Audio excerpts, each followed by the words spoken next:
Barua ya kocha namba 154. Ukishindwa kuondoa watu wasio na uwezo, biashara yako itakuondoa wewe.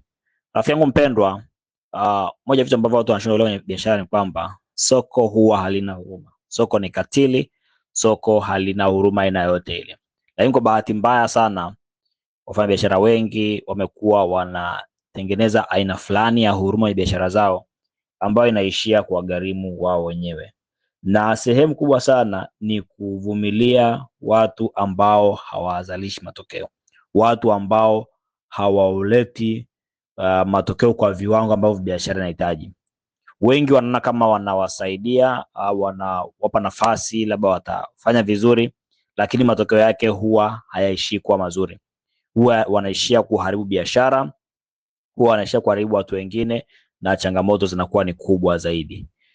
Moja ya vitu ambavyo tunataka tuelewe kama wafanyabiashara ni kwamba wajibu wetu mkubwa sana ni kujenga timu inaoleta matokeo. Huo ndio wajibu mkubwa sana. Tuna kazi kubwa kama 3 tu. Moja, kujenga mifumo imara ambayo inafanya kazi vizuri. 2, kuweka watu sahihi kwenye mifumo, na 3, kuhakikisha kwamba mtaji, yani fedha kwenye biashara zinasimamiwa vizuri. Mengine yote unaweza kaajiri watu wakafanya, lakini hawa watakuwa yasimamia kwa ukubwa sana. Na wengi wanashindwa kusimamia hasa eneo la watu, na hapo panakuwa na changamoto ambazo ni kubwa sana. Kwenye barua hii nimeweza mambo kadhaa ambayo unapaswa kuzingatia kama biashara ili kuhakikisha kwamba unaweka watu ambao ni sahihi na ambao wanakupa matokeo. Jambo la kwanza ni si kila mtu ana uwezo wa kufanya kazi kwa kiwango cha juu. Kuna watu uwezo wao unakuwa umefika mwisho. Sawa?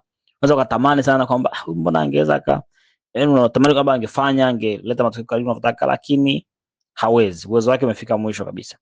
Sasa ukikumbatia watu wa aina hii kwa sababu tu unaona kwamba hana shida, labda unaona yani unaona kama anaweza akabadilika, ni kuharibu biashara bila wewe mwenyewe kutambua. Hilo ni muhimu sana kulitambua. Namba 2, kuvumilia utendaji duni kuna adhibu watu wazuri. Sasa wakati mwingine unaweza kuona kwamba huyu mtu ambaye halipi matokeo makubwa, hata hivyo hana shida, ni mwaminifu, hana shida. Unaweza kuona kama hauna haja kumuondoa, lakini unaharibu wale ambao wanafanya vizuri, wale ambao wanajituma, wanatoa matokeo. Wanaona sasa, mbona mimi nahangaika sana alafu sioni tofauti na watu ambao hata hawahangaiki sana. Kwa hiyo nao wanarudi nyuma kwamba kawaida. Kama unavumilia watu wanaochelewa, basi na wanawayo naona mbona mimi nichelewe, kwa shida gani? Unavumilia watu ambao wanaleta matokeo na wengine ambao wanaleta matokeo na kwamba sina haja kuleta matokeo, sababu hata wasita matokeo wanavumiliwa vile vile. Kwa hiyo kudhani unamsaidia mtu ambaye afanye vizuri, unaishia kuharibu wengine ambao walikuwa wanafanya vizuri.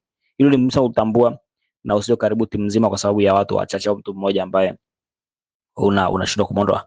3, kiongozi anashindwa kufanya maamuzi magumu, anaweza anaweka biashara hatarini. Hilo ni muhimu sana tuelewe kwamba kazi yako kubwa kwenye biashara ni kufanya maamuzi. Hao mengine yote watu wengine wanaweza kufanya. Sawa. Mengine wanaweza kufanya. Akifanya maamuzi hasa magumu, kwamba ni masoko gani tuingie, fedha zitumikeje, na watu gani waingie, watu gani waondoke. Hiyo ni muhimu sana. Ukishagundua mtu sio sahihi, uwezo wa kumuondoa haraka ndio una manufaa kwenye biashara. 4, kuondoa mtu asiye na uwezo ni ulinzi kwa timu, kwa biashara na timu kwa ujumla. Kama nilivyosema, unavyoondoa watu wakati mwingine sio kitu kibaya, sio kwamba unamchukia, una shida naye. Hapana, ni kulinda timu.